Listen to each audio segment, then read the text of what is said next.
Excellent. Thank you, Gillian. I forgot to turn the recording on, and I just remembered because we record these. So I will try to remember. So the next person up is Awa on my list. Hi, hello, Eva. This is who you meant. Okay, hi. My name is Ewa Głowacka. I work on similar project to NaPTAN on Bus Open Data Service project. So I am in charge of delivery for Department for Transport. And two quick questions. Which pronoun do you use, Ava? And what's your favourite bus? 277. It goes directly to my work. And the first question was? Which pronoun do you use? Are you she, he, or they? I'm she, her. Thank you very much. Robin, you're the next one up. Hi, my name is Robin Greenslade. I work in Rhondda and Taff Council. I'm a he or a him. I'm quite fond of these new electric buses that they put around Newport in our area. I'm not sure what the make of them are, but they're very much eco-friendly. Nice, excellent. Hannah, you're the next one up. Hi everyone. I've got some issues with my camera and that's why my camera is off. But I'm Hannah. I'm one of the product owners on NaPTAN and I use she, her for pronoun. And yeah, I echo with everyone. It's a double decker, those that you can kind of charge your phone while you're sitting down and kind of enjoying the view. So that would be me. Hi everyone. Fantastic. And Haraj, you're the next one up. Yep. Hi all. So my name is Haraj Man. Pronoun is he, him. Where from? DFT NaPTAN, also the other product owner. Best model of bus, probably double decker as well, because you can go to the top and enjoy the views. Brilliant. John R., you're the next one up. Hi, I'm a he from Stagecoach East Midlands. My favourite bus is probably the London Brickmaster, cashing it a long time ago, especially the North Dean to Putney Bridge route. I've got a model of one of them on the back there, made of Lego. Joseph, you're the next one up. We can't. You're on mute, Joe. Hello, I'm Joe Butterfield from Stagecoach East Midlands as well. I'm a he, him. Favourite bus, one in the picture, Volvo Olympia. And I might have driven that one as well. Fantastic. Mark Williams, you're the next person up. Hi, I'm Mark. I work for First Bus. Deal with NaPTAN in the past, a lot of the Hampshire and Dorset area in great detail. Favourite bus of the past, probably driving wise, would be a Bristol VR Mark III. Thank you. Thank you.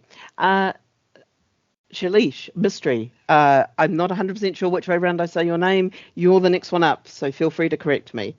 That's all right. My name's Shailesh Mystery. I'm from Schwarco. We develop smart cities for local authorities. I'm a he, and my favourite bus has got to be the old style, the red double deckers with the open at the back, so you can jump on and off. I used to love those. Them's the good old route masters, I believe. Oh, right. Okay. Fantastic. Natalie, you're the next one up.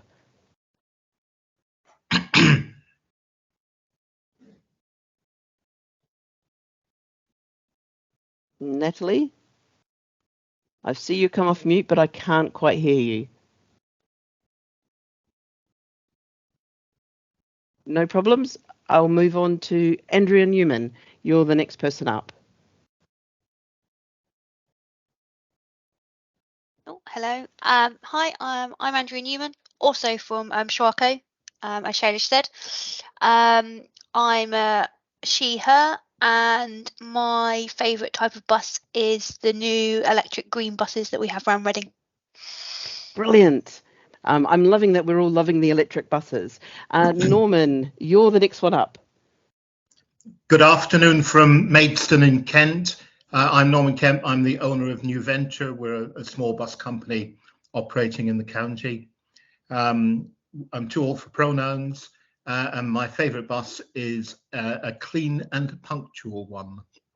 Oh, I like the clean and punctual. I'll challenge you on the pronouns, but that's okay. Paul Hopkins, you're the next one up. Yeah, I'm Paul Hopkinson from First Bus in Sheffield, over in other South Yorkshire. I'm a he, and my favourite bus is a Fleet Line, mainly because I could never quite fit in the VR. My legs are too long.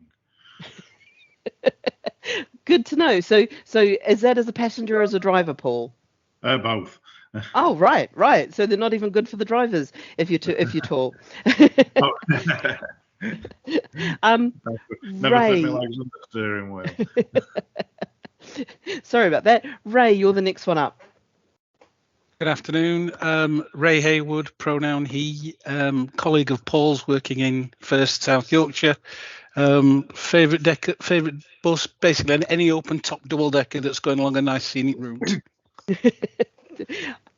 Them's always good on a fine day. I would add on a fine day. And Richard Hall, you're the next one up, and I'm going to make you the last one so that we keep kind of a bit to whatever time is. Hello, everybody. My name's Richard Hall. I work for Ito World, which is engaged with helping people to use public transport, and we feel that NaPTAN is an important part of that. Pronoun he. As to favourite bus, it depends entirely on the nature of the journey, the length of the journey, the weather, whether I'm travelling on my own or with other people. It's hard to generalise, really. It depends on the circumstances. That's almost the consultancy answer of it depends, which is often the answer that I give when somebody asks me a question. Well, it depends on. So just quickly recapping on the plan for today, I'm going to do a tiny little bit of housekeeping just so that you're all caught up. And then we're going to run through where we are with NaPTAN and our understanding of it, and just make sure that our understanding is your understanding. We want to make sure that you're seeing it the same way we are. And you can correct us and tell us where we've got things completely wrong. Then we're going to go through a tiny little bit of previously on, which is just a recap of some of the public meetings we've had over the last 2 years. Trust me, it's a very short previously on. And then we're going to hit managed removal of stops, which is going to be the big focus. So the first thing is, it was pointed out to me that I have no idea of time and no idea of what people's lives are. And I booked a meeting time that was great for me, but is not great for any bus operators who do school runs. So what I'm going to do is I'm going to quickly use the voting piece, and I'm going to ask you to vote on these times and tell me. I'm going to give you 2 votes each. Vote. I'm going to give you 2 votes each. And I want you to give me what you think is the best time for having a meeting. What is going to work best for you? And I appear to have accidentally dropped off 3 to 5 p.m. I will just quickly attempt to move it up into the main system. Now, if you can't get to the mural and you can't vote, just make a note of what times, and when I stop the voting, I will go through and sort it out, and add your votes in. So don't worry if you can't access the mural. We have ways of dealing with this. And I'm going to give you another. Just wait till the people who are on the mural have finished voting. Got a couple of people still going. I'm dying of hay fever. Nothing else. So we've got a few more to go. I'm going to give you like another 10 seconds or so while I mutter away, and then going to stop the voting, and we'll just see what are good times for people. And if there's any agreement, I'll run the meetings in that time. Okay, visiting Ceylon, and if you want to spend your last vote, that would be brilliant. And I'm gaining a few more. I've got 2 visiting rabbits. The rabbits are multiplying. 4. Okay. I'm going to call a halt to the voting session, and we'll just see where we end up. So we got 10 votes for 10 to 12, 8 votes for 2 to 4, 5 votes. So 10 to 12 sounds like a good time for everybody. Does that seem fair? So I will try to run these meetings from 10 to 12. when I run them in the future so that more people can come along and join them. If you want to see previous meetings, we record these and put them up on our YouTube channel. We've got a YouTube channel for NaPTAN, which you can now go and click on and go subscribe, hit the notification button, all the things that people tell you to say. I've said them. You can also follow us on Eventbrite, which is where we publish all of the meetings. Today, Eventbrite had a bit of a glitch on us, so we had to do an extra email publication, but we find it's generally super reliable. So we put all of our meetings up on there, and we do a regular newsletter kind of once a month, but also with other things where we talk about the meetings. We publish the new meeting schedules and just let everyone know also of any outages or anything like that. We do a lot of work via that newsletter. So we came to an agreement with BODS that we could email you the once. So if you'd like to get emails from us, just sign up on that form. We just literally ask for your email address and we'll add you to our mailing list. So, taking a deep breath, I want to start off with talking about NaPTAN, kind of how we're seeing it, and I'm going to use Beverly and Beryl. So NaPTAN's often called the best data set that you never see because it's to me it's the original gangster of public transport data sets. It's been around forever. It's old enough to take for a drink if it was a person. So this is Beryl. Beryl lives in Bristol. Beryl wants to see her friend Beverly. Beverly lives in Birmingham. So what we want to facilitate with what we're doing is Beryl is going to use public transport in all of its magnificent forms to get from Bristol to see her friend Beverly in Birmingham. And she's going to use a travel planner. Does this all make sense? I try and build in concrete examples of journeys so that we're all talking about the same thing and kind of can discuss some of those nuances. I'm also aware, as somebody has pointed out, no one in their right mind would attempt to travel on bus only from Bristol to Birmingham. You'd probably catch a train in the middle. So I put a train in the middle there. So what I then wanted to go through is have a look at how the flow of data is enabled by NaPTAN, how that moves its way across into Beryl's hands when she has a look of how she's going to have this journey. And I just wanted to run through that, and then I'll give you about 5 minutes to put your thoughts as to where I've got it right, where I don't quite have it right, and where there's complications I don't know about. So, local authorities put in bus stops, and this kind of happens in 3 sections. There's a proposal thing where they go out and somebody says, we think a bus stop should be here. And they do a lot of, well, should it be here? Should it be somewhere else? And this is where the 2 people who work on the planning side, who I'd love to get in contact with, will be involved. Then there's the planning, which we're defining as the bus stop's going to be here at the end of the street. And we need planning permissions and all of those things that the local authorities has to do to put something in the end of the street. And then there's the provision, which is going along for somebody to go, hey, here is, we need to go and we need to make the road, have markings on it, we need to put a post in, and this is what needs to be on the post, and it needs to have these various pieces on it. So that's the provision stuff. And then as part of that, they upload the NaPTAN data for their local authority, which we then take and combine together into a national data set. Hopefully that all makes some sense. That data set, or that local, either the local version or the whole NaPTAN data set, we believe is then downloaded by bus operators like yourselves. You take that data and you put it into your systems, and that allows you to do like route planning. It allows you to plan your schedules and allows you to plan your staff. So it's those pieces that you're using NaPTAN data to kind of mash together. You then publish that up to BODS and to TransExchange. But also the NaPTAN data is used on your on-the-bus systems as well, because it knows as your bus is going along what the next stop is, because it knows where the next stop is. It knows a little bit about the ticketing and the stops are in fare zones and things like that around the ticketing. So we know that those 3 pieces kind of need to fit together. And then there's the real-time bus information, which I'm going to say I know is a wide and this is something where Tim and I probably will run a big, interesting couple of combined meetings talking about real-time bus information and how it works, is around how buses adhere to schedules, how we see that buses meet schedules, what happens when there's an incident and how do people know about those incidents and move buses around. And also, where is my bus? I'm standing at a bus stop. How do I see on my phone or on a real-time system or in somewhere where the bus is? And some of that feeds into the punctuality reporting. There's also a coach version of the same for coaches.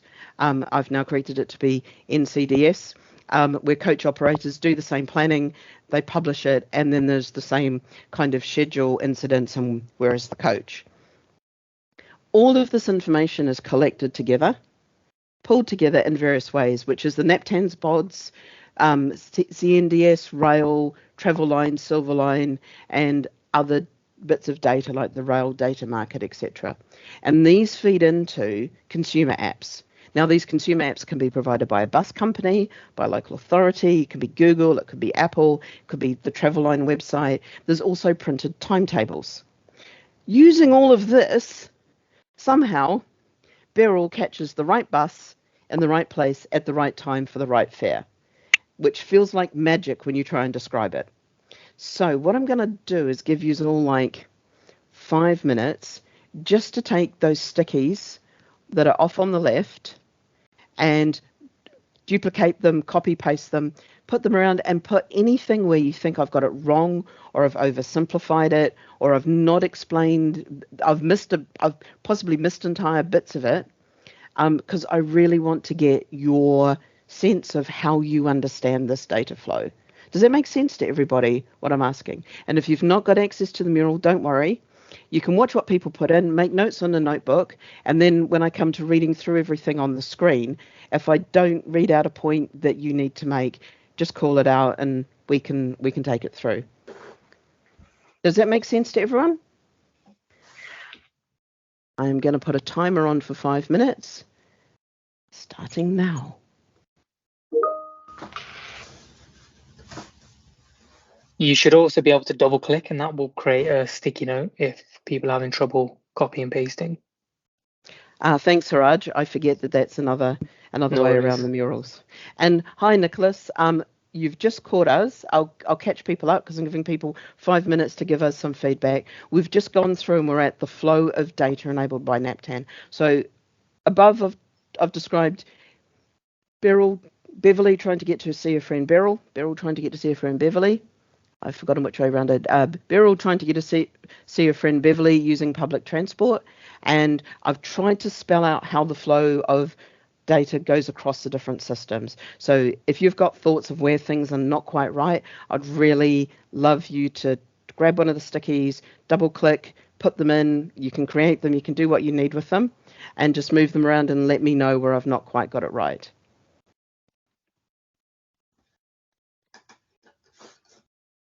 Try to do 5 minutes something later. in the 10 seconds or so and think, oh, I'll just do this very quickly and discreetly. And of course you can't. So I'm just going to sit with my hands still for the last 10 seconds. And when we come back from 5 minutes later, everyone will wonder why I'm blushing so badly. So that should be the ding dong sound.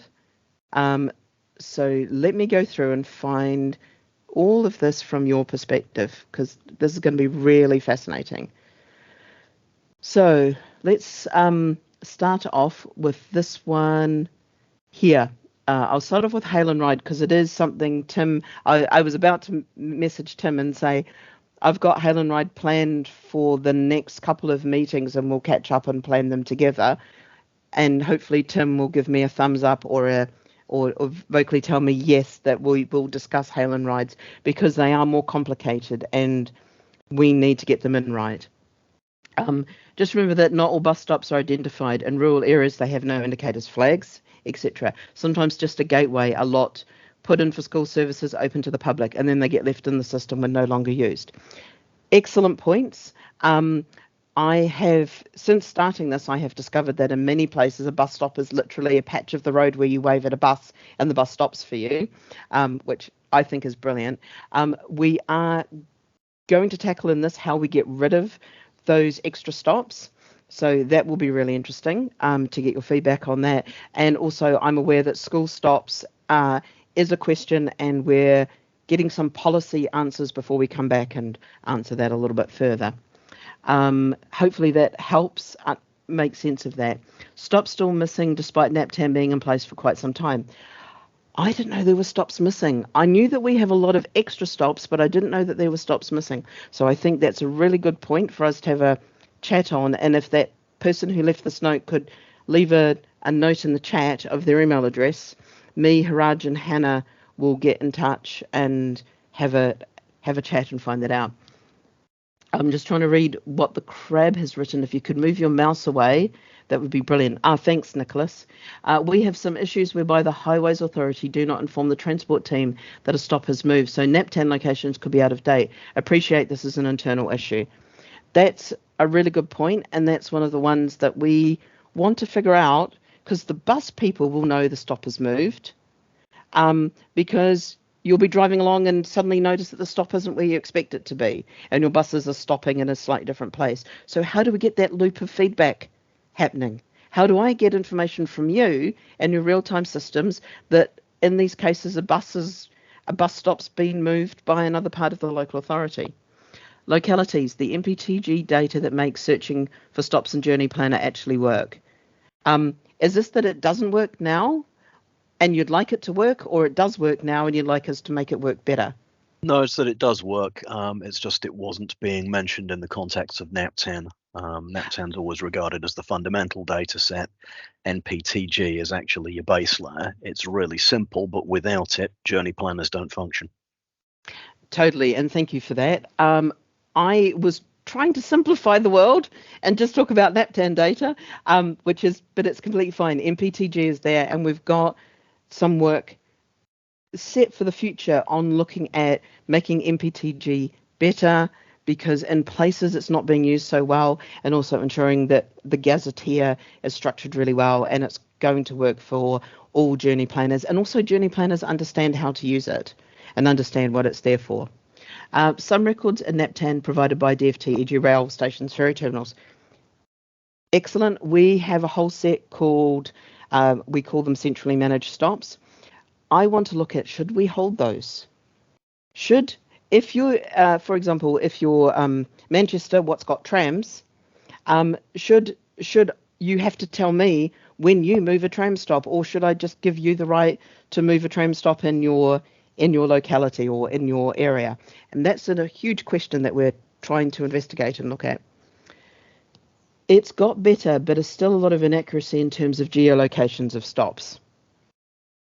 Is this because you're using Eastings Northings and stops are still wrong on Eastings Northings, or is this because you're using latitude longitude and it's a translation of Eastings Northings to latitude longitude that's causing you the problem? Can someone let me know? You're going to type in there. Brilliant. I will come down. Halen Ride. Right. Inform LAs of suggested corrections to NaPTAN data and amend internally. So just making sure that I've understood this one. There's a bus stop, what's wrong? A bus stop is wrong. You're telling the local authority that it's wrong, but you're also changing the data that you hold and are working with, and not trusting the local authority to make the correction quickly. Yeah, that's sometimes the case, is that we're needing to amend our data now, because we don't want to wait weeks for the change to happen. So we'll change it manually whilst informing the local authority that it also needs changing. So this is a little bit more of making that loop a little bit faster as well, because local authorities can now upload to NaPTAN a lot faster. Yeah. Amend geogates, fences, and internal systems for improved tracking and punctuality. So this is knowing when a bus has arrived and left a stop. Yeah, so often there's another bit I've sort of written later on in the punctuality reporting, but where we see gaps in the data or trips not tracking or buses leaving stops apparently early, often it can be due to geofences needing to be amended, or us putting geogates on larger radiuses because of high buildings or long wait times or something. So we amend the internal systems so that they can account for that. Otherwise, you get very odd real-time and tracking data sometimes. That makes a lot of sense. And I think talking to you about GeoGates and just making sure that we understand them in terms of what NaPTAN needs to provide to help you, I think would be really good there. Liaise with local authorities over adding in missing stops, updating name positions, etc. Andrew's asked, what is a GeoGate? Let's take 2 seconds. Could somebody quickly describe to me, help me understand what a GeoGate is? Because I think I kind of know, but I'm now questioning myself. Happy to step in if you want. Oh, sorry, Simon, you go for it. Well, I was going to say from my perspective, and so someone else can explain it better, but a geofence would be the sort of geo radius that might be 25 meters, might be 50 meters, that surrounds a stop, so that when you enter that circle, you're in that stop, and when you exit that GPS location, you're then exiting that stop. GeoGates, I don't know whether all systems use it, but sort of more bearings based, where you might enter when you pass a certain plane line, and then at some point you may have an exit gate which you can draw to sort of leave, so hence a gate rather than a fence in that sense. So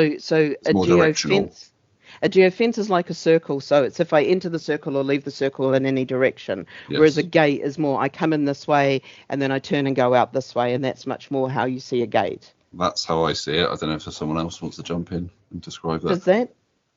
Does that match everyone else's description of geofence and geogate? And thank you, that was a really good, clear description. That covers it fairly well. The only thing to bear in mind is that when a vehicle is stationary, depending on where it physically is, the GPS is moving all over the place. So you can move like 10, 20 meters. And that's the reason for the geofence, to say, right, I know you're physically still where you were. You haven't actually started your journey.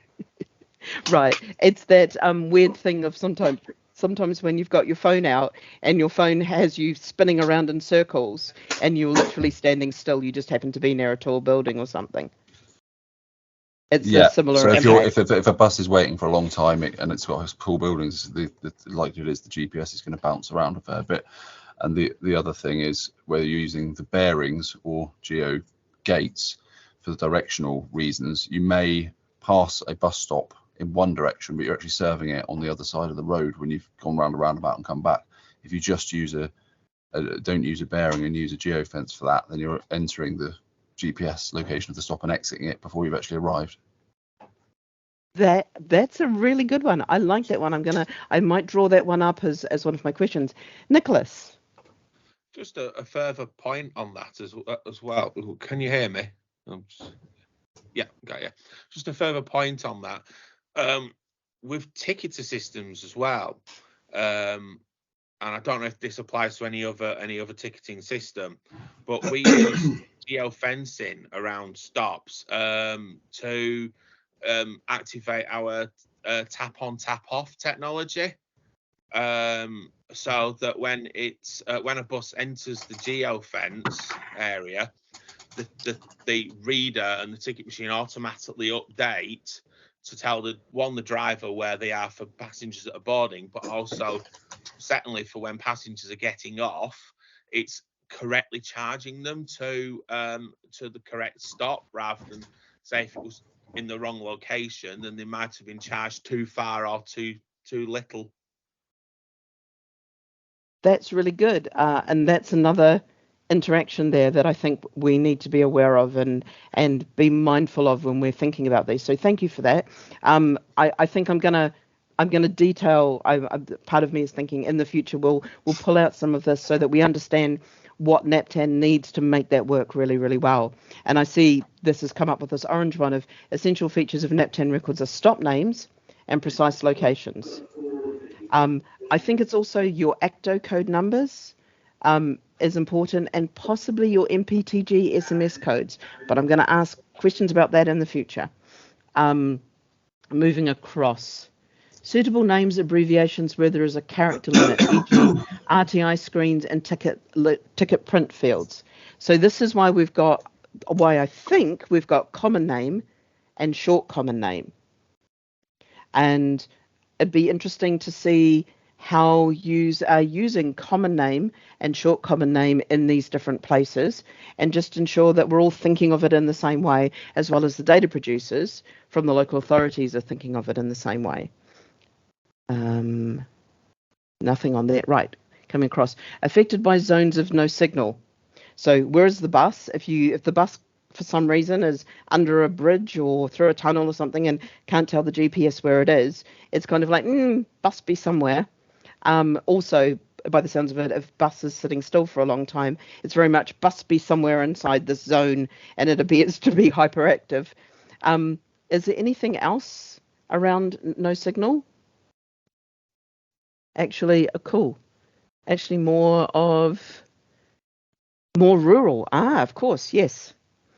And the other one is check data for gaps and anomalies which may be caused by poor NaPTAN geodata. So this is using the data that from punctuality and from BODS to find the problems with the NaPTAN data, or where the NaPTAN data might be having a problem. And I think that's a really interesting proposal, that we could find problem spaces and start a conversation with the local authority and us and BODS and the bus operators to figure out what the problem is. Is it that things are in the wrong place? Is it things have slightly wrong names? What do we need to do to improve it?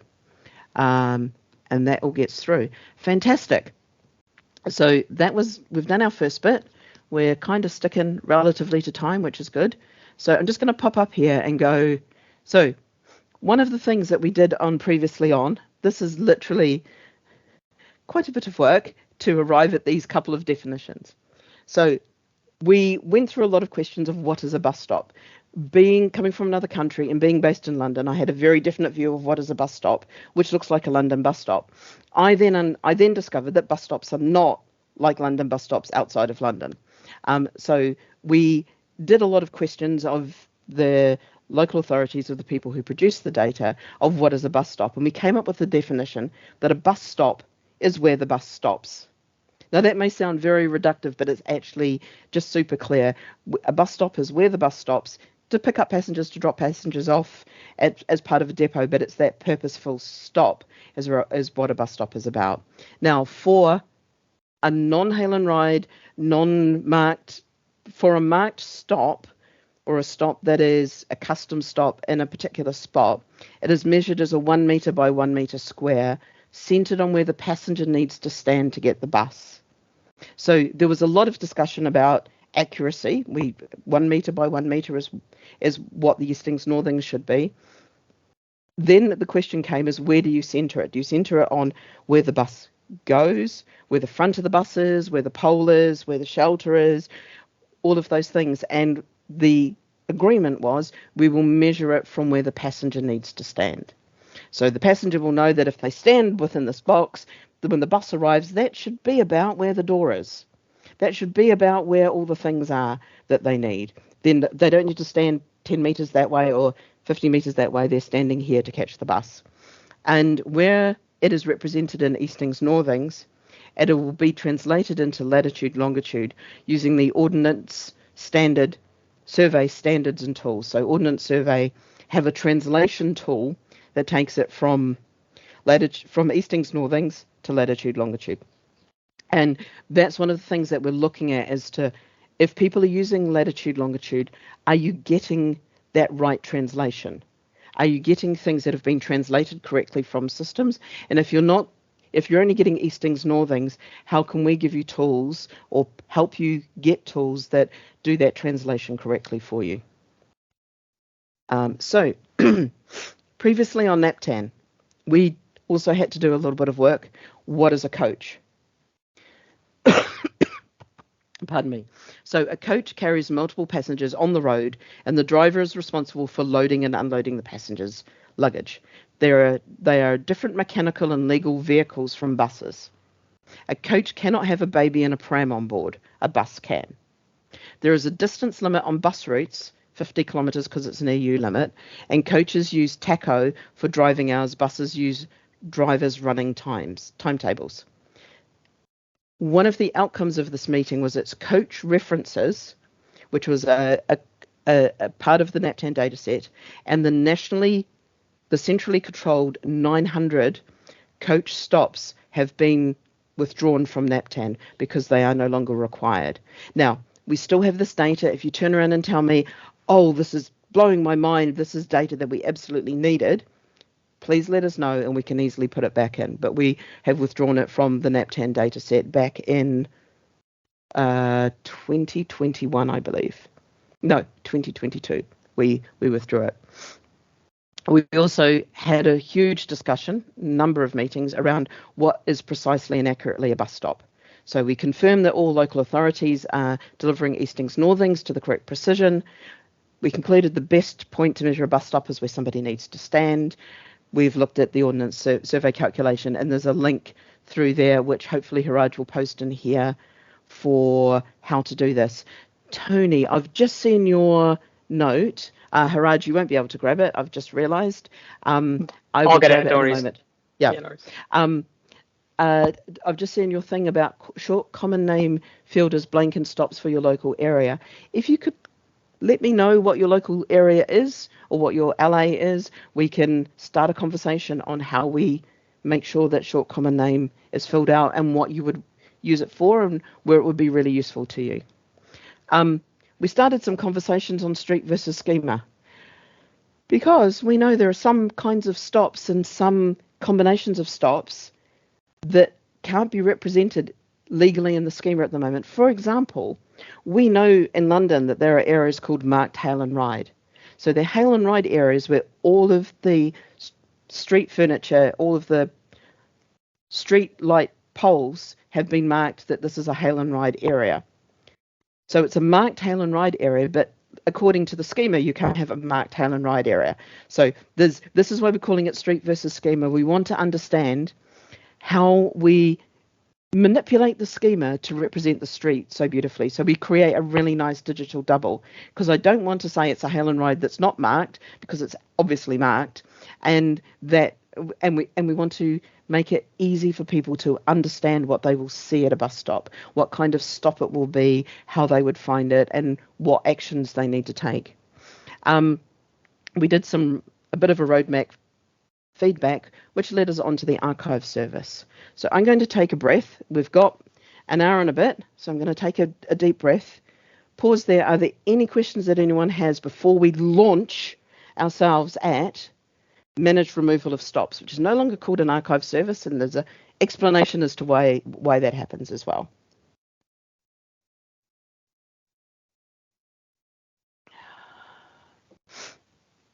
No questions?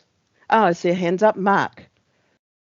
Yeah, interesting you've gone for the 1 by 1 metre at the front of the stop, because the geofence is essentially based with a radius. So if you've got a 12 metre vehicle, you've effectively taken 12 metres off the entry point, but added 12 metres to the exit. So you'd have thought that our systems will interpret that bus stop now centre point of being 12 metres further forward, potentially, had it been plotted at the back. But a lot of these things are plotted, randomly, to say the least. So I would have thought it would have been the centre of the stop, because that facilitates then central geofences. That's the point.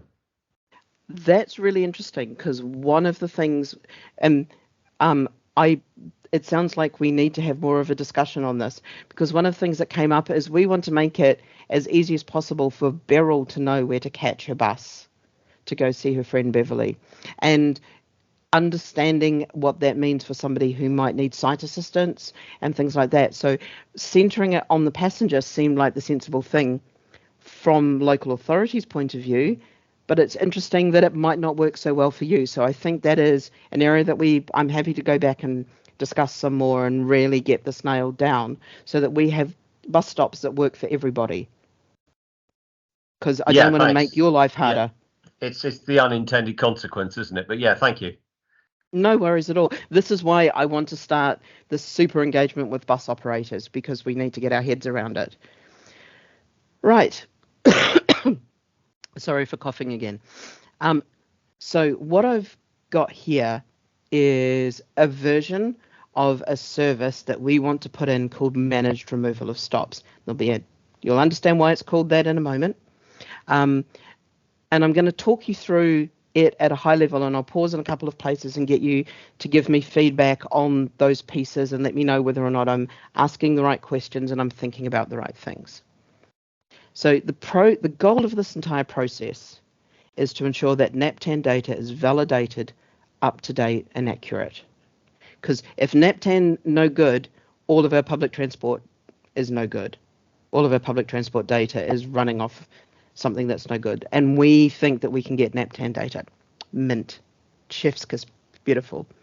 The local authority goal is to keep NaPTAN data updated to reflect the street for passengers.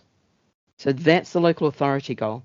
Now, what would be interesting for me is for you to put in here what the bus operator goal is around the service when I've explained it to you. Now, in scope of the service is permanently removing stops from the published NaPTAN dataset in a controlled manner. And I'll explain why we need to do that in a moment.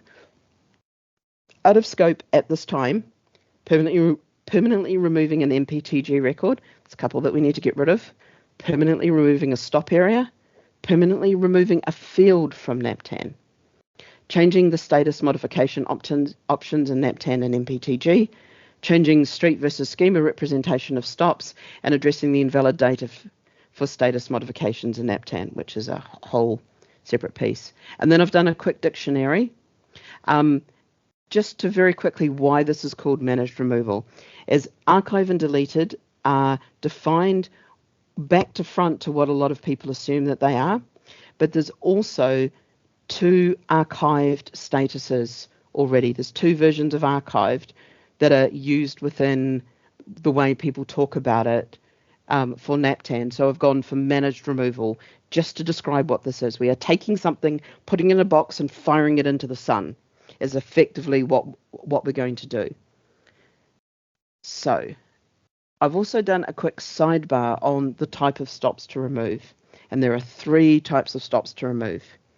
So there are oopsies. These are data entry moments where there's been a typo because the systems that people are using, they can manually create ACTO codes, for example. Somebody's mistyped a stop and they just want to remove that from the stop. An example was there were 3 stops entered as 514 rather than 541. We just removed them from the system. We didn't need to record them anywhere. They were just a data oopsie. We don't care about them. They didn't have to wait any time. They were never actually created into a stop. It was just a data mistake. The next one is the stop can physically no longer exist where it was. These are stops where the physical infrastructure means that they'll never be reinstated as a stop. They're not just no longer active, they could never be replaced. So, for example, the Manchester bus station was demolished and rebuilt as a shopping centre. But within NaPTAN, there's still a whole pile of stops that sit within the middle of that shopping centre. So unless you're prepared to do a Blues Brothers with your bus, for those who are old enough to remember the Blues Brothers, unless you're prepared to do that, there is no way that those bus stops could be removed. Could be returned. So we need to remove them from the data set. And then the third one is when we need to split an ACTO code. So there's some ACTO codes that we know need to be split out or pulled apart, and we need to do some recreation of those stops and then removal of some of those stops. Does that make sense? So when I give you some time to think about this, think about whether these are the only 3 types of stops that we need to remove or if there's anything else that we've missed. And then what we've done is we've created some personas which describe different people and what they do. So they're local and these are external to DFT, local authorities, bus operators, and API managers. So for example, we've got 4 types of local authorities. We've got a local authority where there's one person what does it all, and we've called them John who does it all. We've got a local authority where there are 2 people pairing in a non-hierarchical relationship. They can each be doing all of the work at any point in time, and we know of a couple of examples of these, and we've called them Sindhu and Kim. Then we've got Andy the mega agent, where we've used this to describe Andy Hole from PTI and Tansy, because they have different systems, but they essentially look after a large number of local authorities, and they are the person who does all of the updating of NaPTAN and the work. Then we've got the large local authorities, and this is where we're looking at, for example, TfL, Transport for Greater Manchester, where you've got Gerard Butler and his team, or Mark Tyre and his team of people who do all of the updates. And there's differences between all of these and how they use NaPTAN and some of the questions that they need to ask. Then I've got a couple of things. I've got Justin, who I've called a duopoly on the bus. And I know that there's more than Vix and Ticketer, but with Vix and Ticketer, I believe we cover at least 80% of the on the bus systems that run ticketing and RTI information. If I'm not, let me know. So I've kind of covered that there. And then I've created 2 bus operators. I've created a small bus operator who I've called Simone Has a Bus. So Simone runs a small bus company for a single local authority. So she's not working across borders or anything like that. She's working in one local authority. She doesn't really understand what NaPTAN is, but she knows it's needed to make her routing software work. And in some cases, we're also aware that Simone may work on paper. And we've got an example of Cuckmere Buses in East Sussex. They were just a small bus company that happened to contact us about something and got added to here. And I've got some questions that I think Simone has on this service, and I'd like you to think, if you're a small bus operator, if there's any other questions that you would have. And then I've got a large bus operator called Neil who has depots. So this is representing a large national bus company that runs services across multiple LAs. He uses NaPTAN data in his routing and scheduling software. And an example that I've put in is Stagecoach Buses, which runs services nationwide, because you've got depots and you've got slightly more complicated services and more complicated systems to update. So if I'm not asking the right questions there, please update those. Then I've got David, who runs an API, creates an API from the data. I've represented Julie, who manages Plus Bus and Travelline, because that's another complication that we need to be aware of if we remove buses, if we remove stops, are they removed from Plus Bus? Are they removed from Travelline correctly? We've got people who build ecosystem software like Keith, like Omnibus, who create that software that is used not only to produce NaPTAN, but to download and consume NaPTAN. And then we've got some DFT users. We've got Ava, who manages BODS. Ava, we created a persona for you. And it's just trying to say, what are the questions that Ava and the BODS team might have about this? Then we've got our support user, Andrew, who works in DFT, who helps everybody with their NaPTAN usage. What questions might he have about archive stops? And then we've got Ron, who works on our Cody NaPTAN team. And one of the questions there is, what does Ron need to know about this?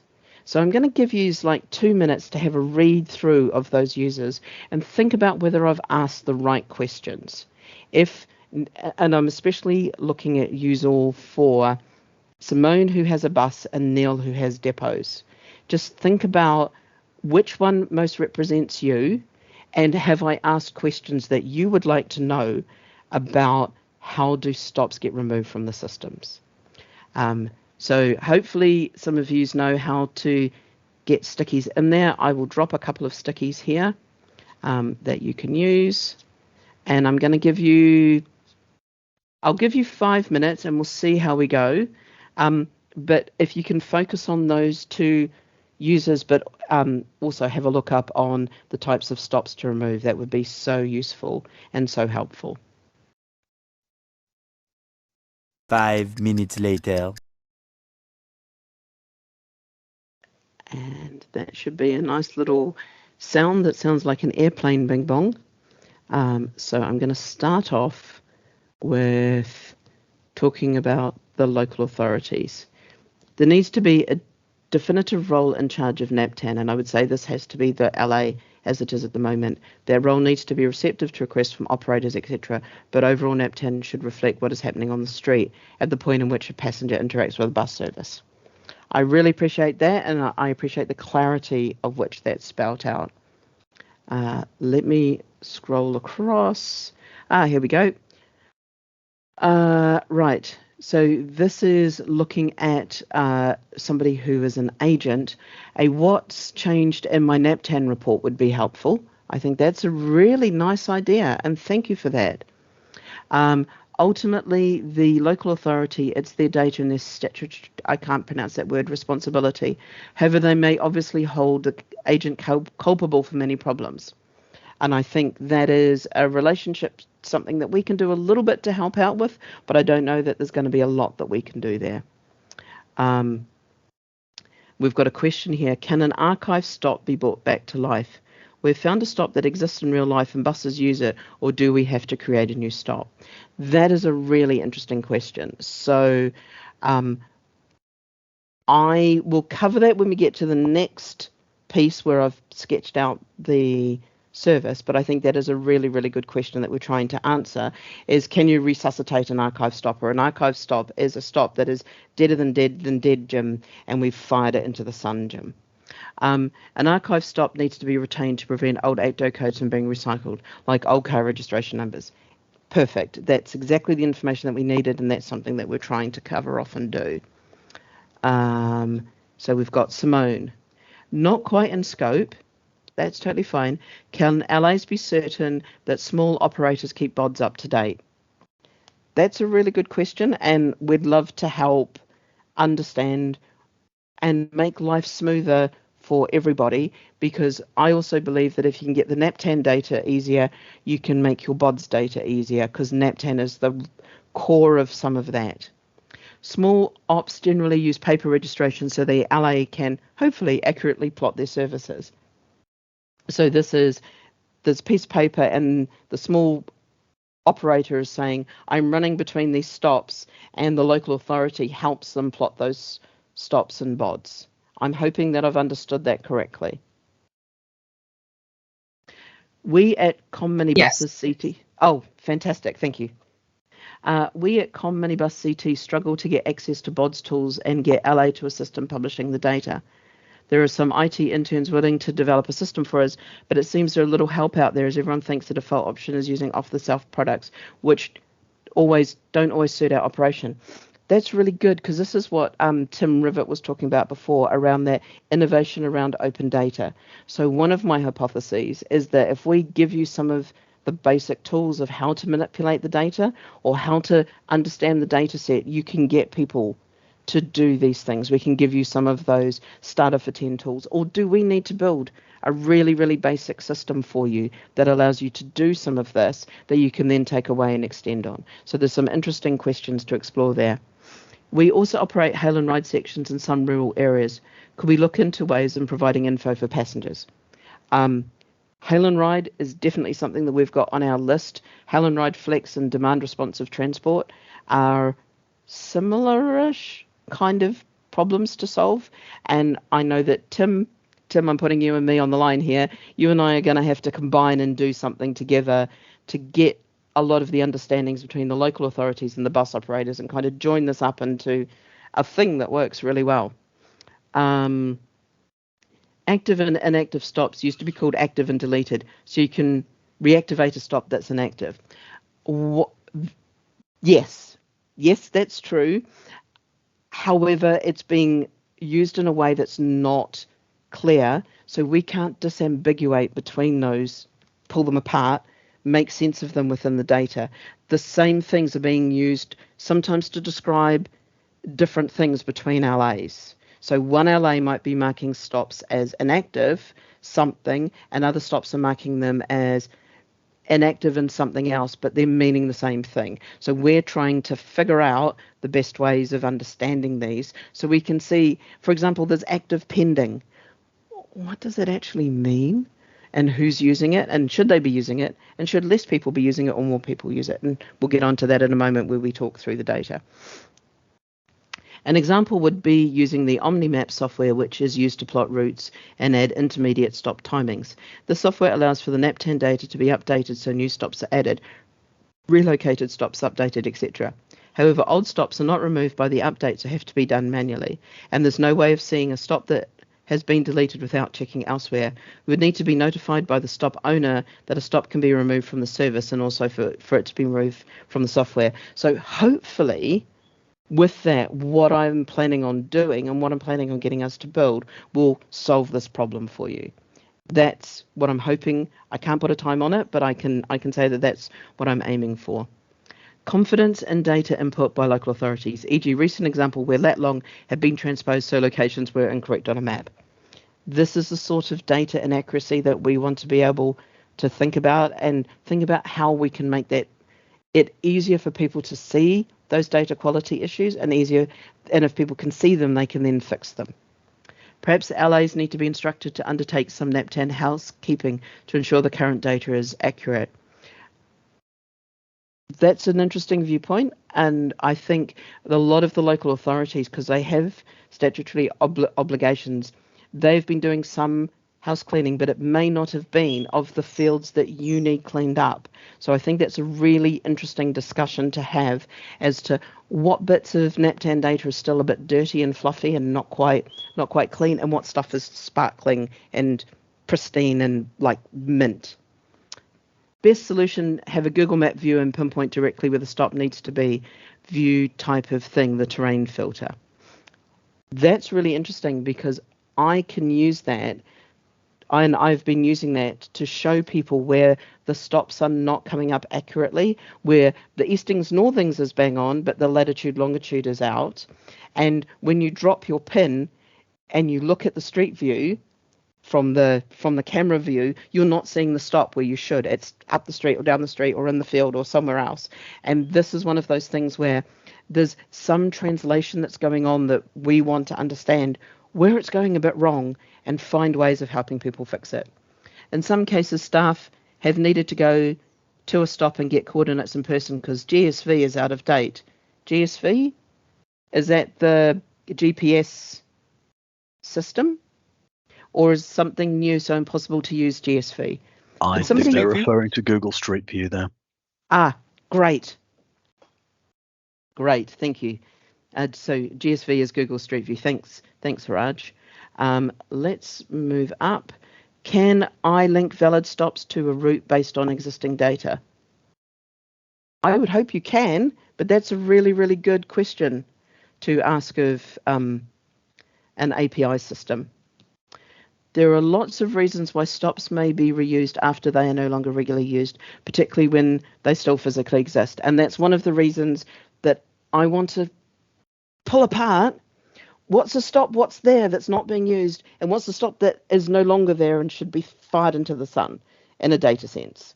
And we can't do that at the moment. We haven't been able to do that since quite some time. The naming conventions and use are not really customer friendly. We can't call a stop with the most obvious name anymore. I think that there is some work to do on naming conventions and have a look at what is good and what works locally and what makes sense, because there's a lot of local knowledge that is required to make sense of some of these stops. And we've got here, BODS devs need to know how to tell when a stop is archived no longer active. Also need to know the time and date at which the stop was made inactive. And that's all stuff that I think we can provide, and I want to talk to you about it. And should I be able to see when a bus route uses an archive stop? Quite definitely, this is a serious error. Excellent. And that's all the things. I'm just going to check up here. When we looked at the type of stops we are removing, good. So we agree on the type of stops we're going to remove, but there's a whole pile of extra questions, which is great. Right, let me move on to the next part. Just zoom out so I can read this. So the process as it is, as it stands right now, what is the current system? It does not exist. There is no way for us to remove stops from the NaPTAN dataset in a controlled manner. There was, and it broke a while ago, and now we are trying to figure out how to make it work again. Or not how to make it work again, but how to fix it up. So I've put the history behind it there. It's a bit of an essay. We've done some public meetings, trying to understand what the perspective is from local authorities. We asked some questions about what is archived, what is deleted. There's about 8 hours of video recording of us trying to talk this through, and the statuses got very complicated. And this was all of the information that I took in to build and to think about the system, because I took all of that information that people gave me about how they were seeing it, how they were talking about it, and tried to think about how we could make this work. I then did some data investigation. There are 12 different types of statuses that stops can be in, and I spout out how many stops from the data set are in these different statuses and which ones should be there and which ones are not valid states and what we think they currently mean. It's a bit of a mess. There are some, for example, this inactive delete, we believe those are the ones that we should be able to remove from the system, but we are not entirely sure, because some people have been using inactive revise and inactive delete in kind of the same ways. So I want to understand what the difference is, and rather than spending hours trying to get people to think about things in the same way, and some systems can't do it, I've created a system that allows people just to tell us which ones to take out of the system. And they're going to take out of the system. There's also an archive status that exists that we, because the previous NaPTAN, if it wasn't NaPTAN 2.1, it would throw it away. There were a whole pile of things that were archived by Hertfordshire when they moved to 2.2 and 2.4 that were just thrown away in the previous system that we uncovered when we moved to the new way of hosting NaPTAN.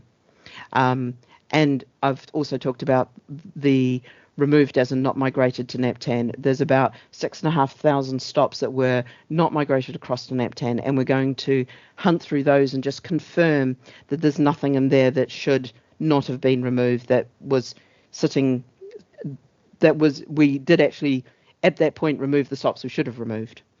Coming up the top just very quickly, I wanted to run through stop statuses because this will hopefully make some sense. Now, all of those 12 stops are trying to describe 4 physical states of stops. There is a waiting planning approval, which is a stop that bus operators need to know about to do some planning, but does not yet have a physical presence on the street. Might be a little bit wobbly, might move around a bit because we're still trying to figure out planning whether it's outside number 7 or outside number 10, but it's still very much sitting there as a stop that you could start to use in planning, but it's not yet a physical stop on the street. So passengers could not go and stand there yet. Then there's available stops. This is a bus stop that is actually a bus stop, whether it's got street furniture, whether it's a custom stop. If I'm a passenger, I could go and stand there, raise my hand, wave at the bus, do whatever, bus will arrive. Not used. Now, these are stops which might physically exist, but there's no bus running past there at the moment. So as a passenger, I need to know that if I stand at this physical looking bus stop, I am not ever going to catch a bus. Never going to catch a bus, because the buses don't stop there for whatever reason. And that needs to be clearly signalled to me as a passenger, but also it's still existing. So if a bus operator finds out that there are passengers who are hanging about going, hey, we'd like to catch a bus here, they can think about changing their routing so that you can have a bus stopping there. These may also be temporarily removed from services stops. For example, there's roadworks and the stop's been moved to another street or to a side street while there's roadworks going on. So there's a couple like that. And then finally, there's the remove stop. These stops no longer physically exist. For whatever reason, they still exist in the data set, but they don't physically exist, and we want to get rid of them. Now, there is a little side piece around splitting NATDO codes, and that's duplicating and removing the duplicate, but essentially this is about removing those stops, taking them and firing them into the sun, because you will never be able to stand there and catch a bus again because you are standing in the middle of a shopping mall in Manchester. Do those 4 statuses kind of make some sense? Bit more of a deep breath. Meanwhile, we have removed, but unofficially, the following. We removed 3 5XX stops, which I talked about, which were oopsies. And these have just been removed from the system, and we will never know about them because they were bad, a mistake in the data that was corrected, and the correction was just to take them out of the data set. And then also talking about the 900 ACTO code stops that were removed. So this was the national coach stops data set that was removed completely from the system. Now we want to mark somewhere that we've removed that properly. We don't want to just have it suddenly not appear. So that's what we want to do. So we've got some recommendations, one of which was work on a minimal service and present it to the ecosystem for discussion. That's what I'm doing now. We're talking about the different status fields. We don't need to solve the status modifications yet. We just need to figure out how to get the ones that people want out. And then we can sort out the rest that's left. We need to address removal of MTG and stop areas, but this is later. It's not for now, but we may use very much the same system, and we need to include some documentation.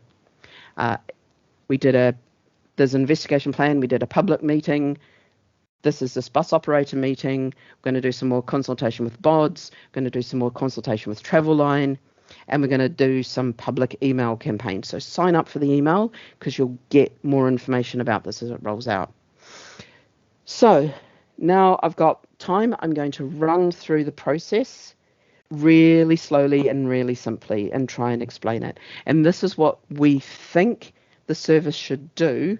And what we're then going to do is go away and have a look at how we make an alpha service that does this and test it, make sure that it works for everybody, make sure that we understand that if we do this thing, what problems could be causing people's data? How much havoc can I cause you by removing some stops from the system? How much havoc can you cause by using stops that I think I've removed from the system? And how do we prevent this? How do we build those loops? So that's what I've tried to go through and do. There's a little key on how this works, but I'll just run through this. So for a local authority, I've just used John, who does it all, because they were the easiest ones to think about. So as John, who does it all for my local authority, needing to revise my NaPTAN data, I want to inform NaPTAN users that I'm permanently removing stops from the data set so that I can clearly manage which ACTO codes and NaPTAN SMS codes cannot be reused. Now, we have since found out that SMS codes might want to be reused, so we're going to put that in a little question box and do some more work around that in some upcoming meetings. But we know that ACTO codes, an ACTO code is the key identifier, and if we get rid of it, we've got rid of the stop. So there's going to be some kind of way of telling us, of informing us. We will need to know the ACTO code and the NaPTAN code. We will also have metadata, which will be when this happens and who makes this request. So that metadata will be there. Do we need a form? Is this one stop at a time? Can I do this in bulk? And we know that the bulk is needed for ACTO code splitting. How much information do I need? How much information do we need to hold? And who should have these permissions? Then we have a confirmation step. So as John, who does it all for my local authority, needing to revise my NaPTAN data, I want to ensure none of the stops I will remove are used in active bus services. So this is a check that John thinks nobody's using the stop. He thinks it's dead, and he wants to do a confirmation to make sure that no bus operator is still using this stop. So I'm certain bus operators using my data have updated their routes, yes. So we check with BODS, we check with TNDS, we check with Travelline, and I know TNDS and Travelline overlap, and we'll use the ACTO code and the NaPTAN code to do these checks. Are all bus routes in BODS? We know no. If there is a stop that's still being used, how much information is needed to resolve this? So if I do a check on BODS, for example, I think my stop is not being used, and it turns out that Paul, because you're on screen, Paul, so I've just chosen you, Paul has a bus route that is still using that stop. I need to be alerted. How much information should I get? How much information can we get from BODS to pass on to John to say, hey, go have a chat with Paul. Paul still seems to be using the stop on this bus route or the scheduled service or something like that. Who owns this notification? Well, we need to figure that out. Was this the purpose of the X years before removing a stop that was in the old system? So was the purpose of that wait some time before removing a stop, was that to make sure that everyone had updated their system? Because we can now pull in those APIs and do some reading, and the way that we do this, is this a better way of doing it? And that's one of the questions. Does time still matter?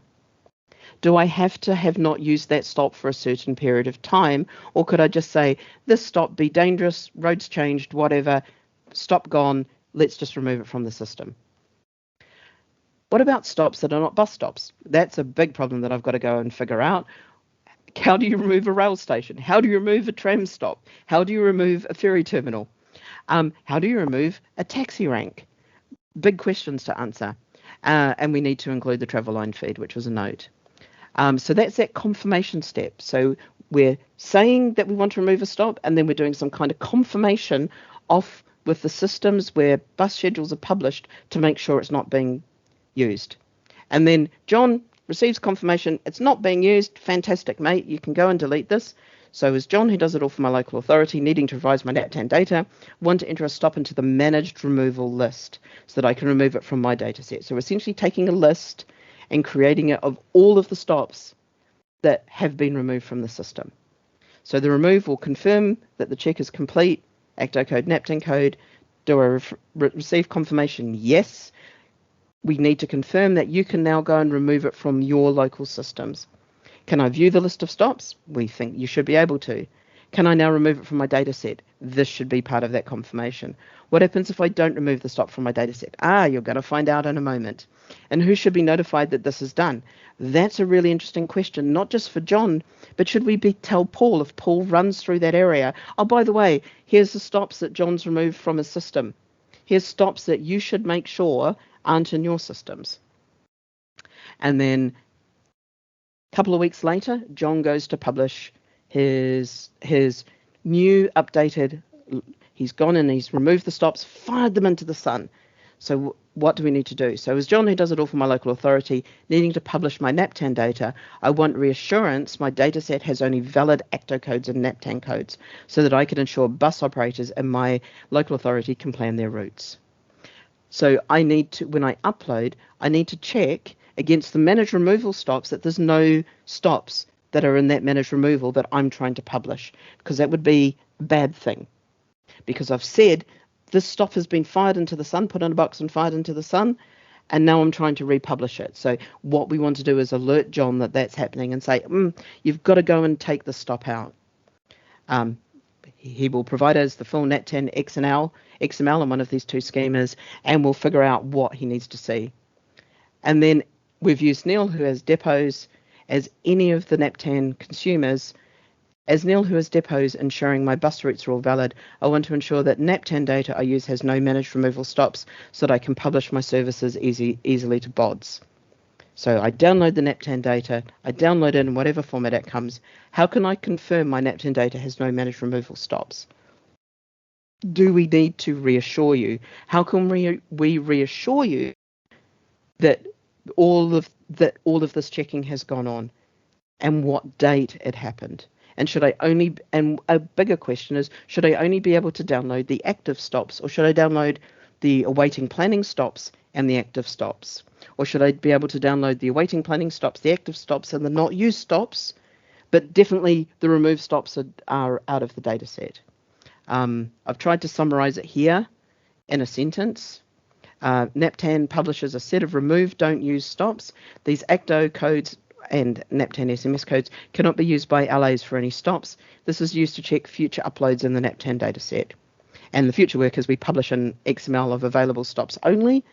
We think that might be a thing, or we might only do the stops that you could use, or we could publish the stops that you shouldn't use for your systems. And we've got a little components piece, because there's NPTG and NaPTAN, which feeds off to BODS, and these are the components that need to be aligned and be used, and managed removal kind of will sit off to the side.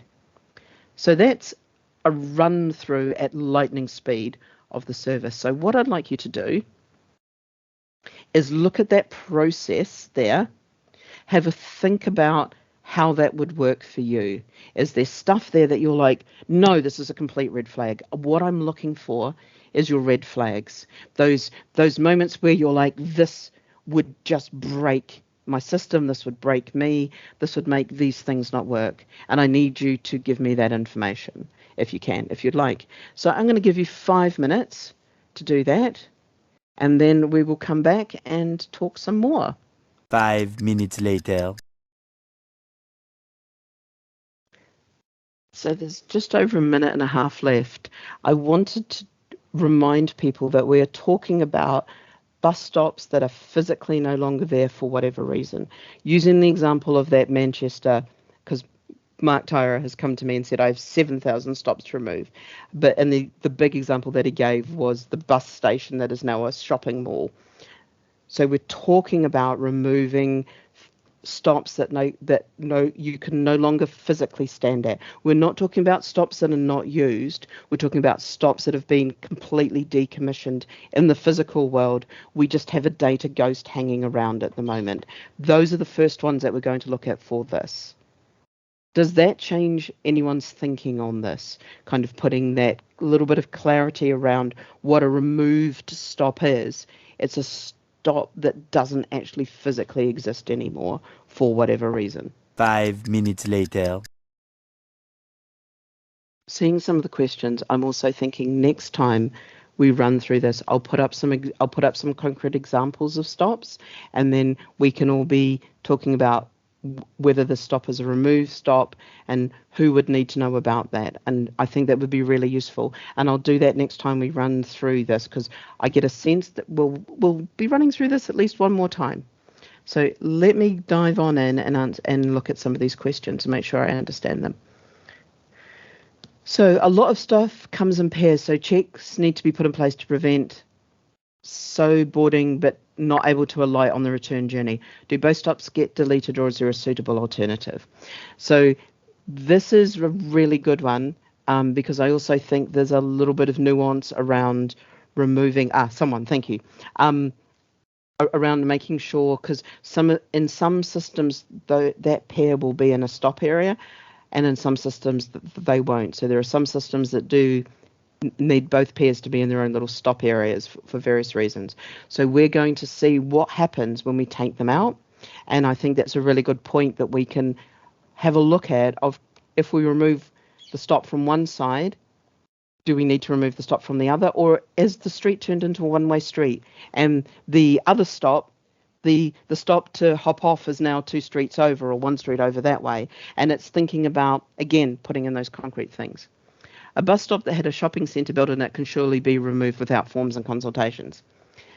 That would be great, and that's what I'm trying to understand. There's going to be nothing is binary. There's always going to be kind of a gradient, and there'll be things that you can definitely remove at one end. There's been a shopping centre built in it, and there'll be stuff that's a little bit more grey at this end of, we might want to keep it. It might not actually be removed, and then there'll be places along that spectrum where bus stops sit. And I think it's understanding where you as bus operators are putting bus stops and where a local authority might put a bus stop, and just helping everybody understand where that line, where that disambiguation can be. I like the word disambiguation. It's my word of the week. And the regions that use MENT's DIVA system, a stop cannot be marked as deleted until all services have been removed from that stop. That's good to know. If a timetable is input manually by the coordinator, then they merely delete the stop from the service and then delete the stop once all have been removed. For those operators supporting TransExchange or ESBR, the operator needs to provide a new file to upload to Travelline DIVA, which means the coordinator has to tell the operator the stop no longer exists. So a physical barrier exists to ensure that everybody knows. So this is that check. If I'm wanting to remove it and I find out that somebody's using it, hopefully when I pull that apart and map that out inside my head, that will also fit into our little cycle of I check, and if somebody is using it, I've got to go talk to them and get them to not use it so I can then remove it. And that's what we're trying to make sure that happens. So I can't remove a stop that Paul's using. I can only remove a stop once I've told Paul, hey, move to this other stop, and Paul has moved all of their systems. Only registered bus services are in BODS. Ascertaining that a stop is no longer used by relying on BODS will miss unregistered school contracts. We could still be using otherwise unused stops. And I think that's a really interesting point, because we also want to not just rely on BODS, because we know BODS doesn't work for Transport for Scotland. We need to also get the TransExchange or the Travelline or the ESBR data as well and double check that. But I think it's really interesting looking at these unregistered systems and how do we make sure that when I go to remove something, I'm removing it correctly. One of the travel line coordinators I deal with also load closed door services but don't make them live. It still means the Diva system doesn't allow a stop to be deleted because a service is present even if it isn't live in the data stream. It's a really interesting complication that we will go away and start to unpick and pull apart. So thank you for giving us that. Does time still matter? Time, not in all cases. Obvious stop on a blind bend. I like that concrete example. Needs to be removed, no issue. So I think there are things that definitely need to be removed. So time may not matter. It's this checking that matters. And time was just a mechanism for doing the checking.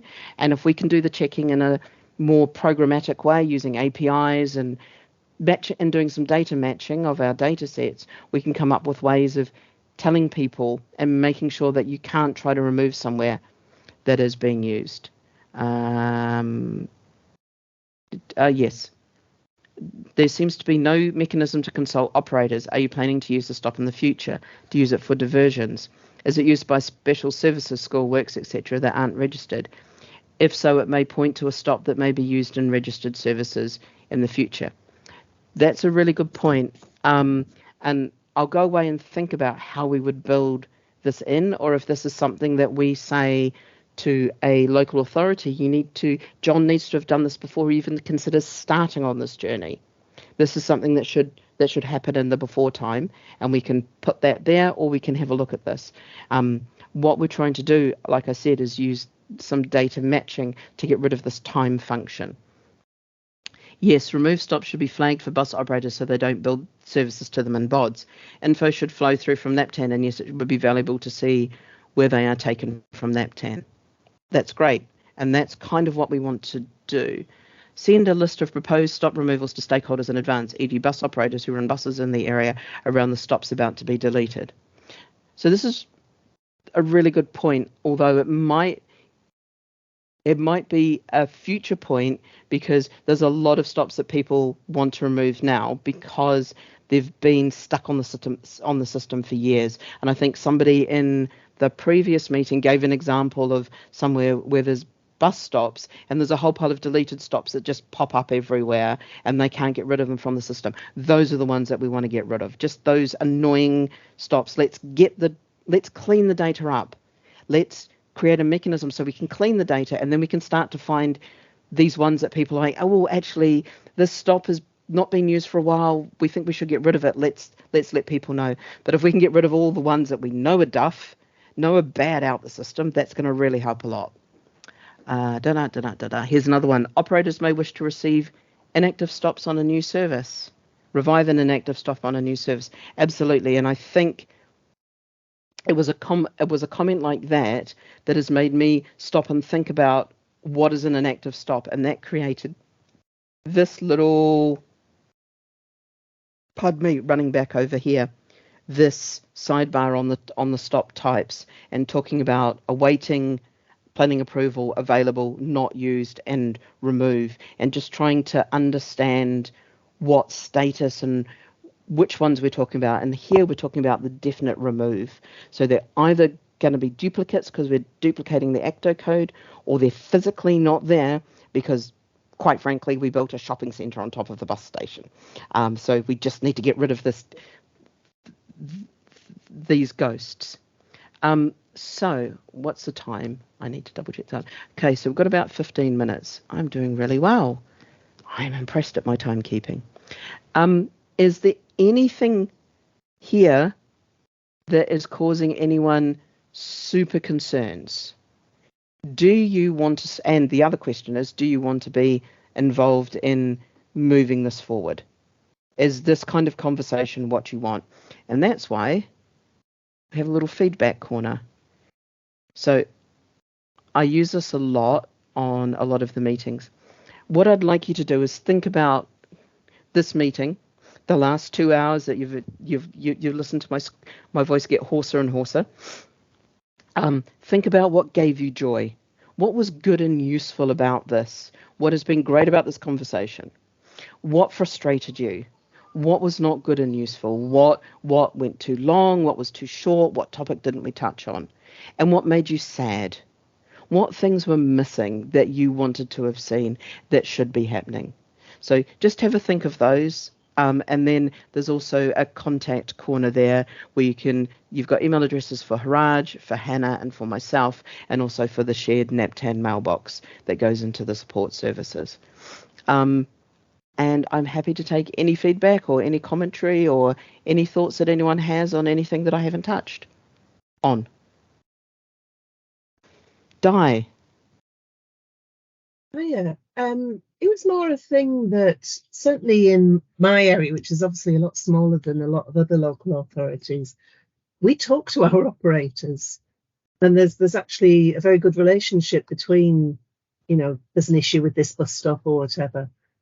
That some of what we've been going through today feels very much overkill for something that can be solved with a phone call and a few clicks at the LA end on the NaPTAN data set. Di, I hate to say this, but from what I've heard, and I'm going to say this, and if I've got it wrong, please let me know. I think you are an exception. I think you're building a good relationship with your bus operators and building a big trusting relationship where you can share information in a two-way conversation. I won't say you're an outlier, but you're at one end of a spectrum, and there are people or bus operators and local authorities who might be at another end of the spectrum, and that may have something to do with franchising, with sizes, with historical things, and it's trying to understand where people are feeling. Because I agree, I think there's a lot of overkill there potentially if there isn't that trust between bus operators and local authorities. So how do we help everyone build those relationships? And I think that's a really, really interesting question. And Di, I might actually come, I can't remember where you're based in the country, but I'm thinking I might find a way to do coffee with you or just sit down and pick your brain as to how you've built that relationship. Yeah, sure, no problem. I'm going to double check where you are in the country because I've probably promised to travel to somewhere that I absolutely have no idea where it is. Teesside, Tees Valley. Tees Valley, that's up by northeast. That's up by Newcastle, isn't it? It's south of Newcastle. Excellent. Then that means I kind of know where it is. And when I get an excuse to travel to the Newcastle office, I will come. I will make sure that I come past you, and we can actually. I would love to spend some time really understanding how you've built that relationship, because I think it's one of the things that I want to see happen with this community. We all want the best. I believe everybody here wants the best. Like, we want passengers to be able to find. We want Beryl. We want Beryl to get to see Beverly. We want it to be an easy journey. We want her to know what buses to catch, to be able to catch the right bus from the right place at the right time for the right fare. We want all of that stuff to happen, and it's how do we make that? How do we make that visible to everybody? Yeah. Or maybe I'm just an optimist.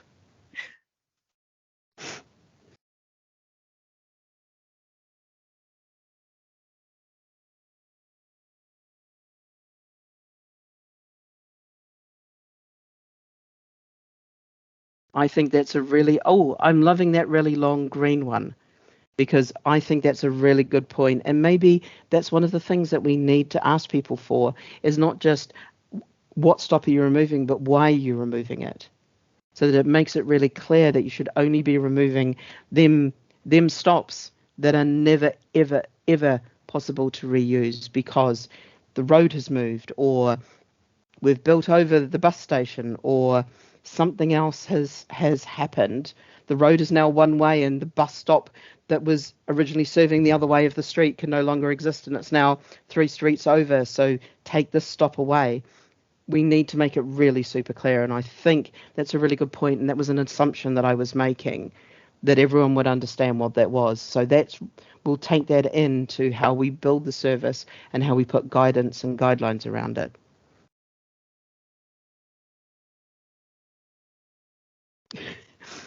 I'm loving that we're using, unfortunately, the other end of the spectrum.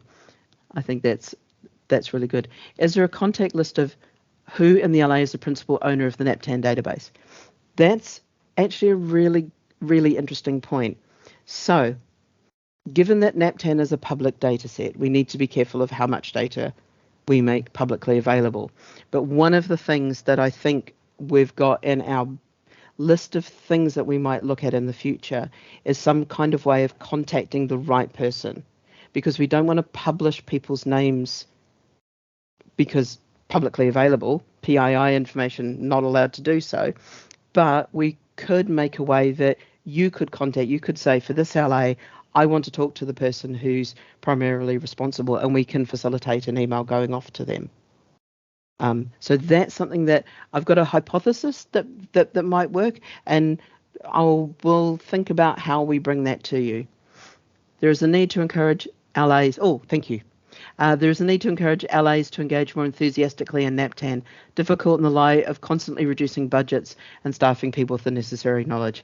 Oh, I completely understand. Nicholas, your hand is up. Hello.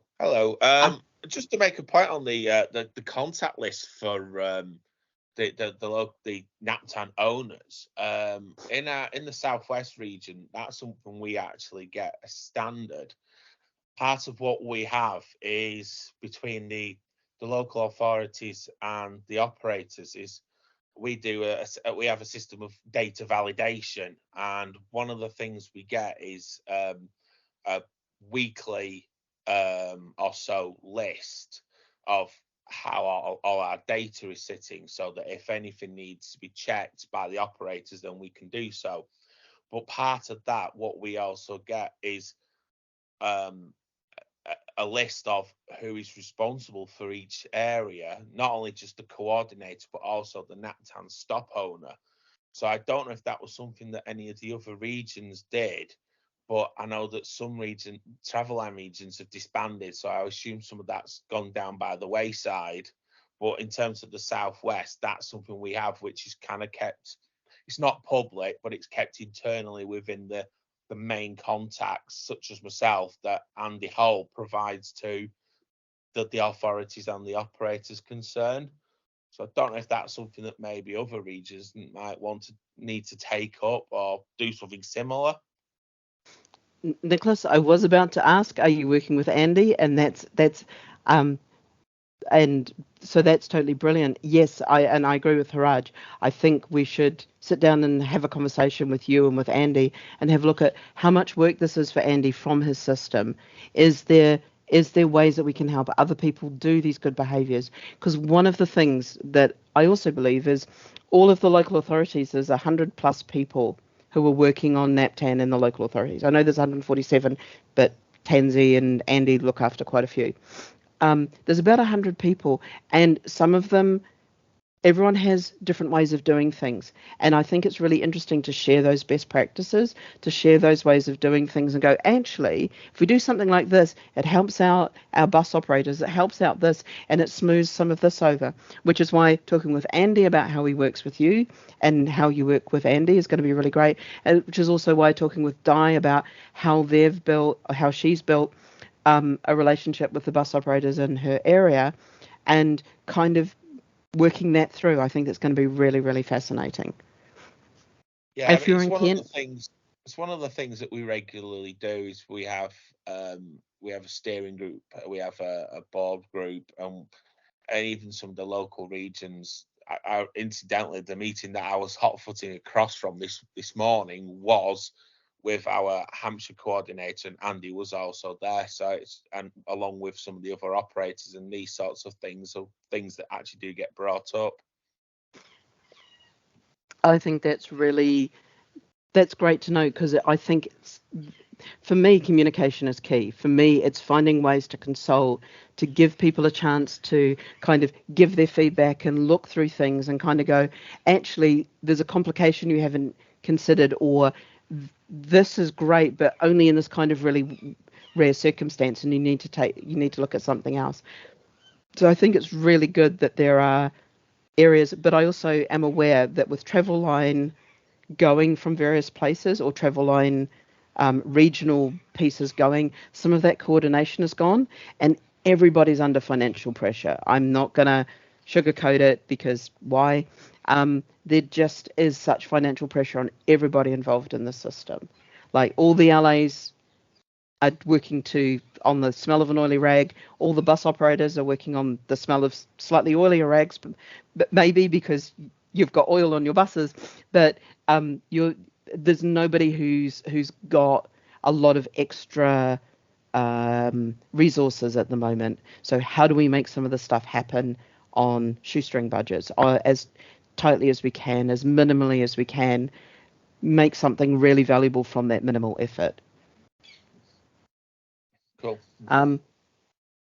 Hopefully. So on that, it's just 4 o'clock. I have been in 3 hours of meetings back to back. I would like to go and collapse quietly in a corner. I wanted to thank you all for your input today, for your generosity of taking this time, for being involved. Haraj will hopefully share a form where you can sign up to be on an email list where I'll tell you more about these meetings coming up. If you think this was a really good meeting to attend, there will be some more coming up. I think the 15th, there's some coming up on the week of the 15th of May. I can't remember the 2 dates that I put in. They will be around, I think it's around NaPTAN and SMS codes. I want to understand how you're using them. Do we need to also fire them into the sun, or is it just ACTO codes? If somebody reuses a NaPTAN code, is it going to make your life miserable? How do we do all of those things? And that's kind of the next piece. So Haraj has just shared the form in the chat, and there's also our email addresses. And I will put the recording of this up on the NaPTAN YouTube channel, which has just been resurrected. Thank you, YouTube. And yeah, brilliant. Thank you so much for your time and for your energy. I've totally appreciated it. Thank you, Jay. Thank you, everyone. I saw Robin talking, but he was on mute. Okay. Thank you very much. Thanks very Thank you. much. Bye. Thanks a Thanks, lot. everyone. Bye bye. Bye. Cheers, Take care. bye. Bye.